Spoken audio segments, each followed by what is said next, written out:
Welcome home. We are WNST, AM 1570, Towson, Baltimore, and Baltimore Positive. I got new logos, I got new screenshots and sunshine over Baltimore. We're going to get the Maryland Crab Cake Tour back out on the road, brought to you by the Maryland Lottery. I have the Ravens scratch offs. Been a lucky batch, at least I thought it was till I got the Mamas last week, and nobody yelled, I won, I won, I won. Also, our friends at Jiffy Lube Multi-Care get Luke back and forth to Owings Mills.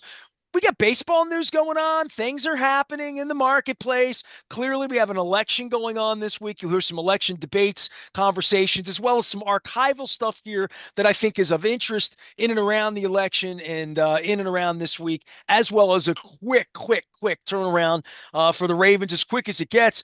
Good thing that Lamar took most of the fourth quarter off on Sunday afternoon. The Oyster Tour is out. Curio Wellness is our big sponsor for that, along with our friends at Liberty Pure Solutions. They do clean water. 1-800-CLEAN-WATER is the way to find them. They do my well water. And I tell you, man, I was a little nervous about the Broncos thing, talking to people. They didn't play anyone. This was going to be the big test for them. All the guests we had last week, Brandon Stokely, Mike Cleese, these great insiders of the Broncos are all like, well, we'll see. Look, it looked like a game for like a quarter or a while, and it like went from like nothing to a lot real quick. And it was an impressive home victory. I don't know what it means defensively for all that it encompasses for them in this quick turnaround, but I like four touchdown victories. I like having the quarterback. You debate whether to send them out there in the fourth quarter or not. It was quite the walkover. It was an impressive win. It definitely was. And I think this, to what you just said, this is one of those games where you're trying to figure out, okay, are the Broncos for real or are they a good, bad team? And I think we probably figured out it's a little more towards the latter. And look, the Ravens deserve all the credit in the world. And once again, we saw this offense is extraordinarily difficult to stop. We talked about this last week, the loss in Cleveland. It felt like the offense did not play well, and they scored 24 points. That talks about the standard. That speaks to the standard that we're talking about here, where I just think it's so incredibly difficult to stop this group from Lamar Jackson and Derrick Henry on down to Zay Flowers and anyone who's out in a pass route. And now you add Deontay Johnson to that mix, although he played a pretty limited number of snaps on Sunday. But I just think it's extraordinarily difficult to stop this offense. You're not going to stop it. Can you get some stops is the question. Cleveland was able to do a little bit of that, and we saw what happened. Denver, after that opening drive, you get the quick interception, and then you give up the sack on third down, takes you out of field goal range. It's a disappointing start.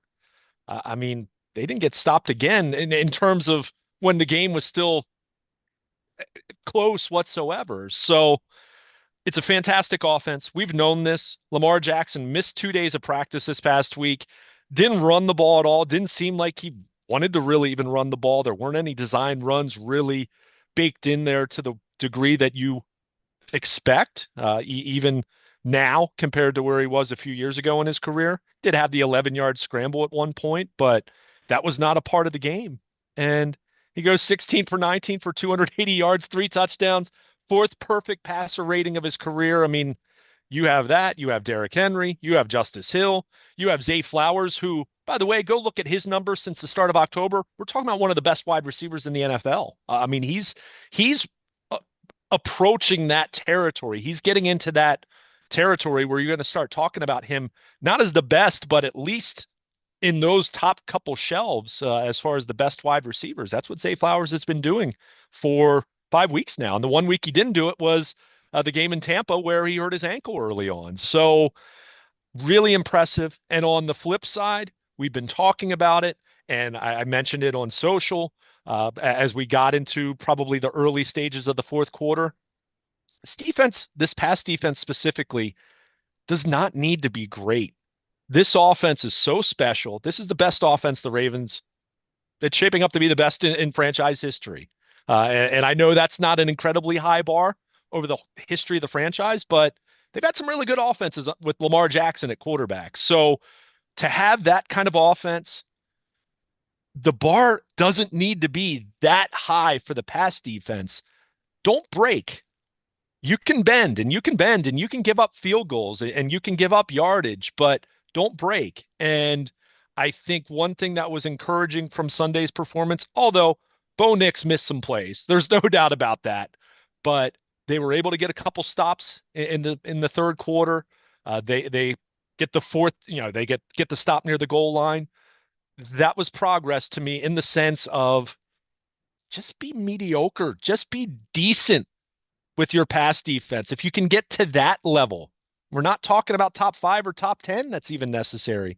If you can do that, it's going to be extraordinarily difficult to beat this football team. So, encouraging performance, knowing they have the quick turnaround, knowing we're going to be talking about Cincinnati here very, very soon, and playing the Ravens are going to be playing Cincinnati very soon. But they certainly bounce back in emphatic fashion. And the Denver Broncos, I'm more inclined to say, really good bad team or however you want to describe it like that, but their chance to prove themselves, they certainly fell flat. Luke, I would say if you're calling them a good bad team, why don't we just call them mediocre? Sure. I was just trying to That's be probably clever. well, yeah. I think there's no such thing as 8-8 anymore, right? You can't straddle the fence. You have to be 8-9 or 9-8. So or 8-8-1 perhaps, but they certainly feel the part of that. And I see where Peyton's piece is on that team at this point. And by the way, I didn't give a fashion tweet before we get back to the game and a 31-point blowout. Looked a little AFL for me, and not in a good way, not in like a Charger throwback way, more in sort of Floyd Little wouldn't have liked those pants for me in the early '70s. I want to talk. You said encouraging performance, and I want to get to that as a root part of what the team needed after Cleveland last week, and especially Cleveland needs some encouragement. So does Joe Flacco. Everybody got their feelings hurt. Steelers didn't play this weekend, so they didn't get their feelings hurt. And now the Ravens get to go out and do this thing again, like in a minute, and we get to sit around over the weekend and sort of hang out, maybe enjoy the good weather. I want to talk about the O line, dude, because we haven't much, and it's all we talked about, right? Like, you're Mr. Lamar Jackson can do no wrong. I'm Mr. Derrick Henry was going to lead them to the promised land. Somewhere in the middle, we're both geniuses when it comes to this. So's Eric DeCosta in putting this thing together, as well as Todd Munkin. The one thing that we fretted all summer that we never saw and we don't see in these cheeseball preseason games, and when your left tackle's gotten a big haircut on his paycheck and isn't out there playing in August, but is out there running around and feeling good. And the center is going to be something special. You feel that. You felt like all the pimping they did for Rosengarten that by now he'd be playing, at least starting, if not playing well. But the left guard, the right guard, how it all worked. There's one football, and to your point, they just brought in a malcontent wide receiver from two other places to mix him in. And you just told me, I'm just checking Zay Flowers here, might be one of the best wide receivers in the game. So, and Mark Andrews reappeared for a minute. I love that Aguilar caught the first big one because it was sort of like well, I'm here too, and I was good once. And then there's just likely and all the other parts of this. And then Justice Hill shows up after a while when we've beaten them to death with Derrick Henry and Lamar Jackson, and it's only a 24-point lead. We'll Justice Hill them a little bit over the top. But the offensive line, if that went to hell in a handbasket, not as we predicted, just as we were concerned about. I mean, I think both of you and I thought this is an AFC Championship game team. This is the second best team in the AFC, if not third. If you want to talk about Buffalo or Cincinnati, when you thought they were smelling good, right now the Ravens are still the second best team in their own division until proven differently with the Steelers. And the offensive line got all the oxygen all summer long, and other than the penalties, which are a problem, but the fact that this thing's operating on time offensively is, the offensive line's been good enough to get it done. Yeah, it wasn't in Cleveland, and that's a big reason why they lost, right? That was a big reason why their offense didn't operate as well as it had in other games. But we said it before the season. I said this to you. I vividly remember sitting here talking about it, that they don't need this to be a top five offensive line. They don't need this to even necessarily be a top 10 offensive line. Just be somewhere in the neighborhood of average to above average, somewhere in that top half of the AFC. And the reason why it's going to be good enough then is because you do have Lamar Jackson. And now you throw Derrick Henry into the mix. And now you look at all the different weapons they have. Everything complements, all these entities complement each other, right? Beginning with number eight, right? Everything makes something else better. You have a running game that has always been really good with Lamar Jackson. Now you throw Derrick Henry into it. It makes the play action that much more devastating. You have tight ends who are featured in that element, but also you have wide receivers now, and led by Zay Flowers, who can beat man coverage and he can find the spots in zone. I mean, everything you try to do defensively is taken away or is countered by something else. Nelson Aguilar talked about this, and I'll get back to the offensive line in a moment, but their their goal isn't to be run first. It's not to be pass first. It's to have an answer for everything. And knowing that teams have to come out with a defined plan to try to stop Lamar Jackson. And we've seen that. We've seen different iterations of it. We've seen different points of emphasis at different times, going all the way back to what the Chargers playing the quarters defense back in Lamar's rookie year in that playoff game. But we've seen all of that be fleeting. You might be able to stop it once, or you might have some success doing something here or there, but it's just so difficult to sustain that. It's so difficult to come up with the right scheme, and it's so difficult to have the right players to execute that scheme. It's so Also, when extraordinarily you difficult. coach Lamar up to recognize things 6, 7 years into this, that he's checking out of bad plays, He that's something he did not have in the arsenal during the Roman era. Checking out of a bad play meant duck and run. Yeah, well, and quite frankly, a big criticism of Greg Roman as an offensive coordinator is not really having that arsenal in his system, right? Whether it's been Lamar going back to Colin Kaepernick, whoever it might be. So you've just seen this thing evolve and grow and continue to get better. And Lamar just, I mean, it's better than graduate level football that he's playing at this point, beyond his extraordinary talent. I mean, he's getting them in and out of the right plays. He's seeing things at the line of scrimmage. He has carte blanche. I mean, they've handed him the keys, and he's doing all the things that you think of the best quarterbacks doing in terms of pre-snap and all of that. Even if he's not dropping back as a pure passer 40 times in the way you thought Tom Brady would, but he's doing a lot of those things pre-snap now, and it's just made him that much more difficult.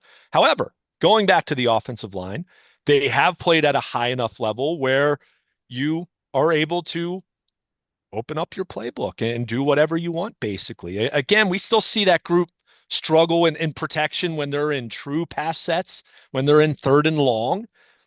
Newsflash, most offenses struggle with that. Even offenses that you think of as more, quote, conventional with a more traditional quarterback. So no one wants to be in those positions, but they're playing at a really high level. The offensive line specifically has been good enough for the most part. The last couple of weeks it had gone in a not so great direction for the right side of the line. Falele and Rosengarten had Well, struggled a little that would more. be the issue when you have Myles Garrett, when you have Max Sure. Crosby, when you have a game wrecker, when you have a guy that's better than any of their guys, better than Ronnie Stanley is at Yeah. this point, to be able to beat them, get held, because this has been it's been a penalty ridden offensive line, right? Like the fact that they could either punt their way, field goal their way, or razzle dazzle third and or fourth down, that second and 20s.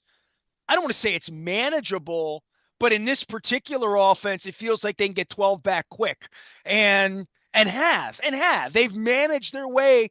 Those awful penalties, I don't know whether it's cost them games or opportunities in the Raiders game or the Browns game, but they managed to opportune them with. I mean, the Buffalo game, they had penalties and still won by 3, 4 touchdowns. So the offensive line's been penalized, but they've worked their way out of that. And that really does speak to their skill position players and what they would have for the next play on 2nd and 20 to get the ball to Zay Flowers in space. And even look at it, there were a couple examples in Sunday's game where Lamar was pressured and Lamar was flushed out of the pocket and he's scrambling and trying to buy some time. And then what happens? the defense holds downfield in coverage, or they commit a penalty in coverage downfield. Again, all of this complements. It's so complementary how they're playing offensively right now, where you go into a game and I mean, let's face it, the tight ends were not a big part of what they did on Sunday. I mean, Mark Andrews was targeted twice. Isaiah Likely was targeted once, and they went through a long stretch of the game before a tight end had even caught a pass. So you look at that. We've seen games where teams are able to take away the run, or at least contain the run in the first half, and you say, well, Derrick Henry's not a big factor. And then you look up and see what he does in the late third quarter and the fourth quarter, and he's got over 100 yards. I mean, we've seen games where Lamar's barely thrown the ball, right? I mean, we've seen everything. Again, this is why I was saying to you early in the year, this wasn't about, oh, they get Derrick Henry, they just want to pound the football. No, they want to be able to do that when the situation calls for it and when the defense is giving them the looks that allow them to do that. But you want to do everything. You literally want to be able to defend, or make the opposition defend every blade of grass from the line of scrimmage all the way out to the sideline, all the way through the back of the end zone. I mean, that's what teams are having to do. And now you throw in a Deontay Johnson into the mix, who I think is probably going to be a vertical threat for them to go along with Bateman. Zay Flowers is a threat at every level as a wide receiver at this point. I mean, we're just seeing him become that kind of a threat, and the yards after the catch ability. I mean, it speaks for itself. I mean, that touchdown at the end of the first half was unbelievable. How he just made that move and then he's just gone. So he's one of those guys to me, like like Tyreek Hill, that you don't want him catching the ball. Like, you know what I yeah, mean? Like, if he can get the ball quick and in space, and you give him enough space off the line of scrimmage, and Lamar sees it, it goes back to that worst case scenario. It's a drop, right? But worst case scenario, it's 2nd and 2. If you tackle him, if your linebacker safety can get down and tackle him and get him to the ground. If not, it's a home run play every time he steps up to the line of scrimmage, and they're going to have to start double teaming him. And to your point, that's when Mark Andrews is available, right? yeah, That's when other things happen in this offense, or Lamar just takes off and runs on you because you just stop spying him. You treat him like he's Joe Flacco. right. And I know Vance Joseph, their defensive coordinator, was even talking about this past week. He actually, if you go out and you can find it on social media, and someone kind of cut up some of the sound bites just talking about this offense.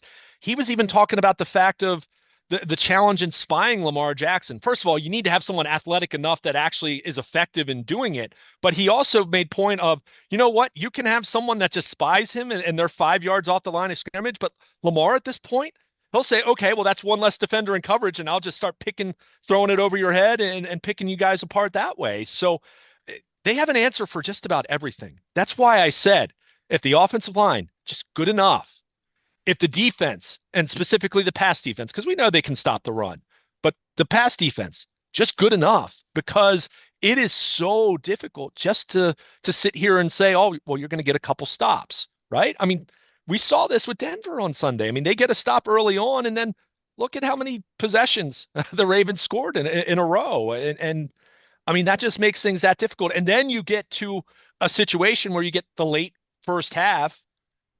The Ravens score with what, 3:47 to go in the second quarter.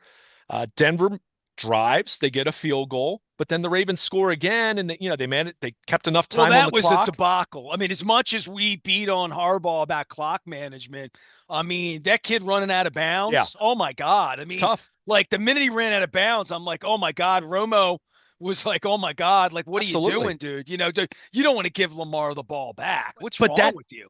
but that's all that also speaks to how tiny your margin for error is Well, they against this also came football out on team. 2nd down and should have called timeout because they ran a quick play because the clock got up on them, and they ate the ball on 2nd down and put themselves in a bad 3rd down. Like, the whole thing was botched. And, if you're wondering why the Ravens were 9-point favorites at home on Sunday, I guess the thought would have been a rookie's going to screw that up at some point, or the coach, or on the road, that there's going to be that sort of a mistake, that, to your point, when the operation's not clean, all the way around, their operation not being clean went from 17-14 to 24 to 7 quick, right? Like real quick. Well, I mean, you just look at how that played out. So Will Lutz hits from 37 yards at 17-10 with 10, 54 sorry. seconds to I'm go. Yeah, sorry. no, I Yes, knew 10. what you meant. Yes. Yeah. At 17-10 with 54 seconds to go. And even acknowledging how they mismanaged that. There's 54 seconds left, right? And the Ravens had used some timeouts. They marched right down the field and scored a touchdown. I mean, they scored a touchdown in less than 40 seconds of game time. So they get that touchdown. It's 24-10. And then the Ravens get the ball to start the second half. So that game goes from being a one-score game. And Denver, of course, they had uh, precious seconds at the end of Dude, the that half. felt like it was going to be a field goal game, right? Like it Yeah. felt like they And were then you look, going in. It felt like the one thing I would say in the first half, it felt like Denver could run the ball a little bit, and that kind of worried me a little bit. Like they ran the ball a little bit early on, got stopped, yeah. but I thought that's the one thing that can't go wrong. They can't get run on. The passing thing's a problem as it is. Getting run on would be an issue, and as long as they don't get run on, I'm with you. They're gonna win the Super Bowl. Well, they got to be better pass defense wise. I'm not. I hear what you're saying, and they got a couple okay runs. They did.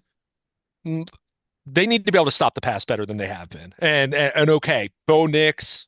I mean, he missed a couple open guys, right? I mean, there could have been a couple scores there that make that a much tighter game. But just to finish the point I was making, you go from 17-10 to 31-10 with Denver really not touching the football. I mean, a quarterback kneel at the end of the first half. So my point with that is, and we talked about this with the Cleveland game, right?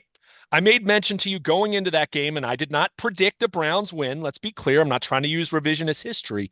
But what I did say is if you're going to have a chance to beat the Baltimore Ravens, you have to take advantage of any window that you get, any mistake they make, any wasted possession, any busted play, anything like that. And let's face it, look what happened at the beginning of the game. I mean, Denver commits the early turnover.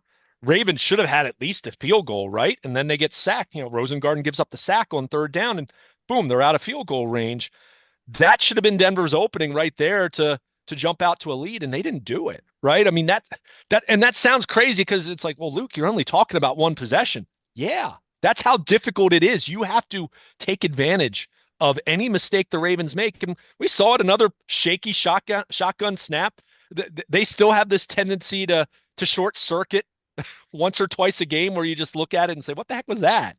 Right? It's almost like the computer a computer glitch or like you have to restart the computer or something like that. But I mean, you just have such a limited window to really give yourself a great chance to beat the Ravens unless you are just that supremely talented to try to match them talent wise.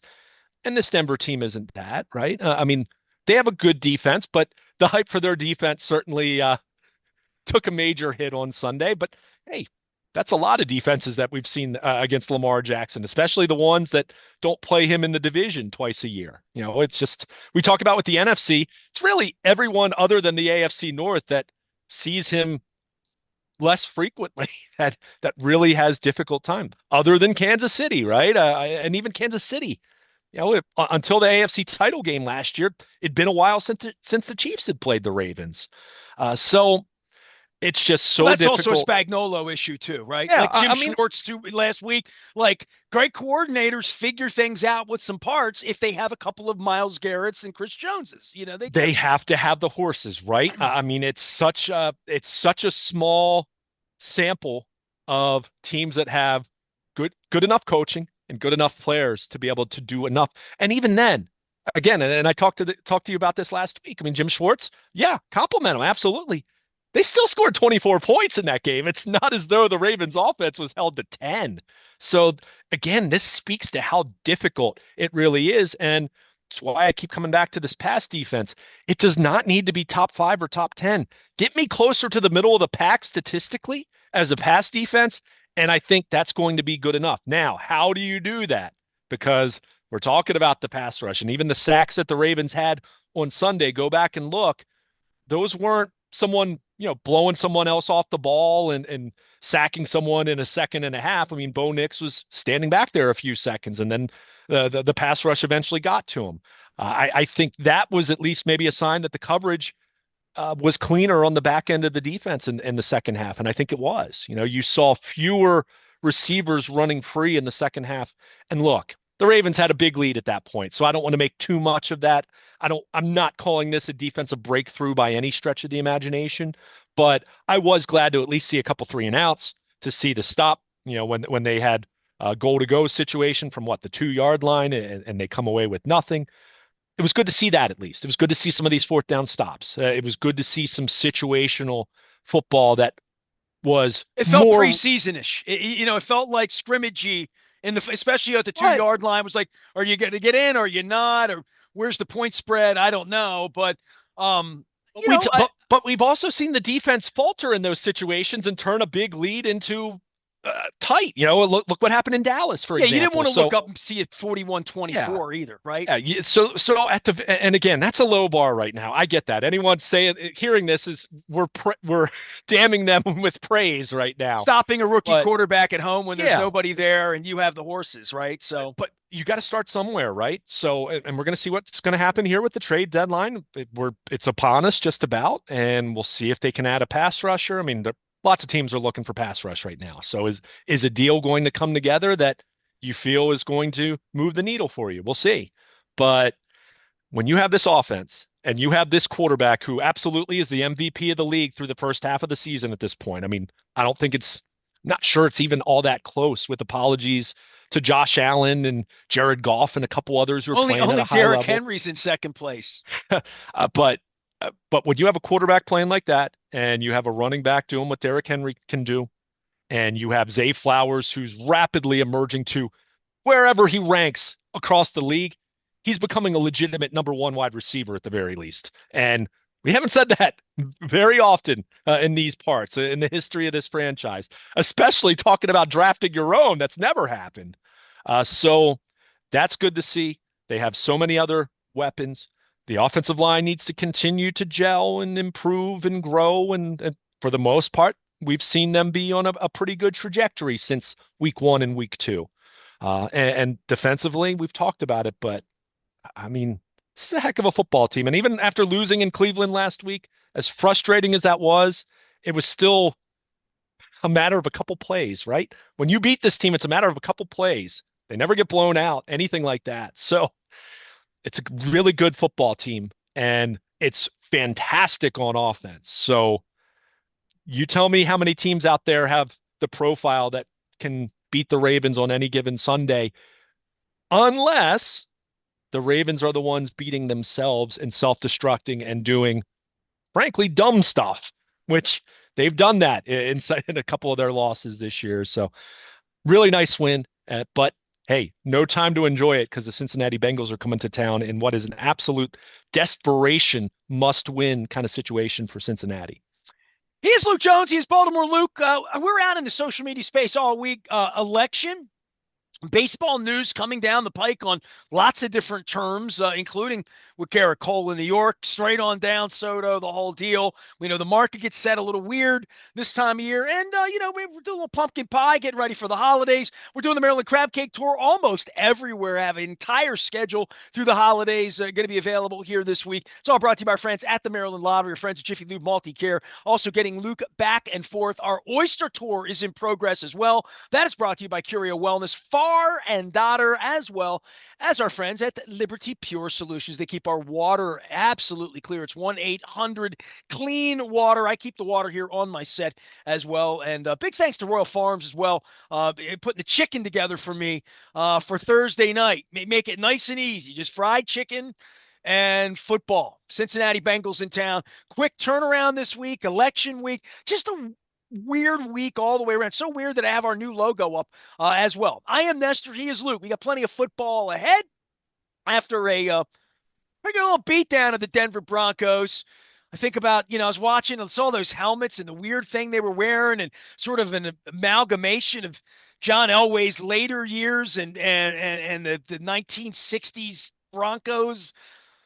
Just weird. That's all I'm going to say about the outfits. But I love my Broncos memories around here. So beating them like a drum's even more fun. I am Nestor. Well, although the Jacoby Jones catch was a lot of fun too. He's Luke. We're Baltimore positive. Stay with us.